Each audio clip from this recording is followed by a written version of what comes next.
Hello friends, my name is Nikhil और आपका इस यूट्यूब चैनल पर स्वागत है जिसका नाम है निखिल की ट्रिकशाला। और आज मैं आपके लिए एक रेशो का ही एक कॉन्सेप्ट लेके आया हूँ, जिस कॉन्सेप्ट से हम बहुत सारे रेशो की कई लैंग्वेज की टाइप जो बनती हैं क्वेश्चंस में उनको सॉल्व कर पाएंगे।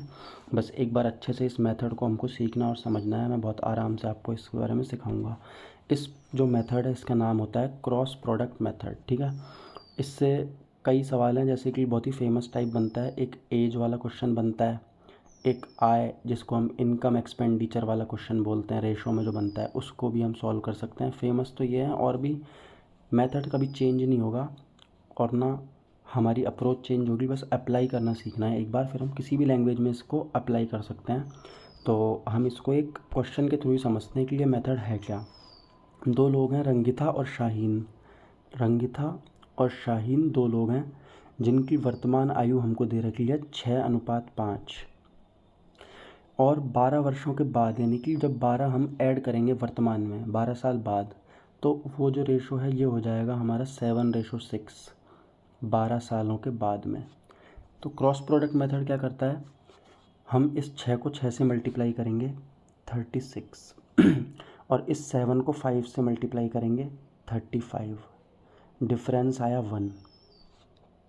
अब हम इसी प्रकार इस 7 को 12 से मल्टीप्लाई करेंगे 84 और इस 12 को इस 6 से मल्टीप्लाई करेंगे 72, डिफरेंस कितना आया 12 साल। इस एक की वैल्यू 12 साल है, 12 ईयर। तो हमको क्या पूछा है, रंगिता की वर्तमान आयु कितनी है। रंगिता है ये R, वर्तमान आयु इसकी है 6 रेशो में, और वैसे एक की वैल्यू अगर 12 है तो 6 की वैल्यू कितनी हो जाएगी, 6 × 12 72, जो कि हमारा आंसर है ऑप्शन नंबर सी। तो ये छोटा सा मेथड है जिससे हम अच्छे से अच्छे क्वेश्चन को तोड़ सकते हैं। और देखते हैं आगे, एक दो क्वेश्चन और लेके आया हूँ मैं। एक क्वेश्चन ये है, दो नंबर दिए हुए हैं जिनका रेशो है 3:5। पिछली बार जो सवाल था उसमें हम जोड़ा था, 12 जोड़ा। अब चाहे जोड़ो चाहे घटाओ, मेथड तो हमारा अगर अच्छा मेथड है तो सब सवालों में लगेगा।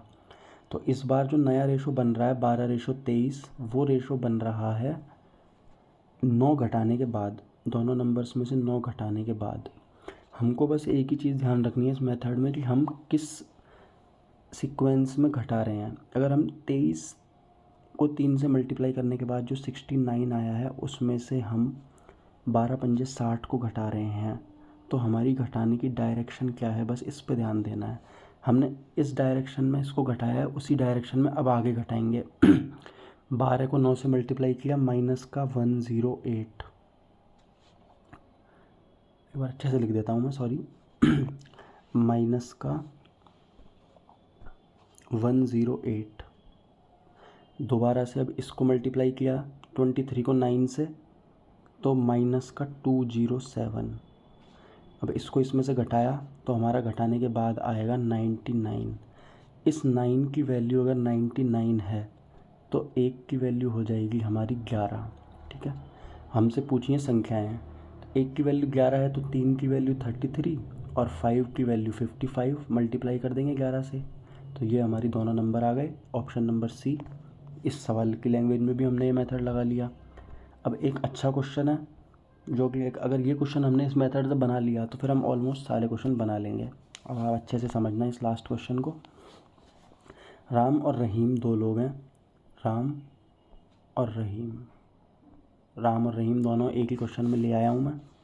ठीक है, तो इन दोनों की 10 साल पहले की एज का रेशो था 1:3 और 5 साल बाद, मतलब ऐसे मान लो अगर ये वर्तमान वाली लाइन है तो इससे 10 साल ऊपर जाएंगे तो वहाँ पास्ट में इनका रेशो है 1:3 और वर्तमान के 5 साल बाद इनका रेशो हो गया है 2:3। तो यहाँ से और यहाँ तक पहुँचने में हमको कितने साल का गैप है, 15 साल जोड़े गए जब जाके ये रेशो यहाँ से यहाँ पहुँचा। तो बस ये था इस क्वेश्चन में समझने का कि ये 15 साल का गैप है। अब वही क्रॉस प्रोडक्ट मेथड अपना, 3 को 2 से मल्टीप्लाई किया 6 और 3 को 1 से किया 3, 6 में से 3 गया, डिफरेंस आ गया अपना 3। इसी प्रकार से 15 को 3 से किया 45, 15 को 2 से किया 30, डिफरेंस आ गया हमारा 15। इस 3 की वैल्यू है 15, तो 1 की वैल्यू हो जाएगी 5। ठीक है, अब ये हमसे पूछ रहा है कि इनकी वर्तमान आयु का अनुपात ज्ञात करना है। ठीक है, वर्तमान आयु का अनुपात ज्ञात करना है, लेकिन हमारे पास तो जो रेशो है वो 10 साल पहले वाला है, तो 5 से हम 10 साल पहले वाली एज निकाल सकते हैं। तो 5 एकम 5 और 5 तिया 15, ये इनकी 10 साल पहले की एज है। वर्तमान में आने के लिए इसमें 10-10 जोड़ दो, तो 5 में 10 जोड़ेंगे तो 15 और 15 में 10 जोड़ेंगे तो 25। तो इसका रेशो लेना है, तो 5 तिया 15 और 5 25, आंसर आ गया हमारा 3:5, ऑप्शन नंबर बी। एक अच्छा क्वेश्चन था ये, हमने इसको बना लिया। आपको कैसा लगा ये मेथड? अगर आपको ये वीडियो आपके काम की हो और आपको अच्छी लगी हो तो आप चैनल को सब्सक्राइब करें और वीडियो को लाइक करना। आज की वीडियो में बस इतना ही। Thank you.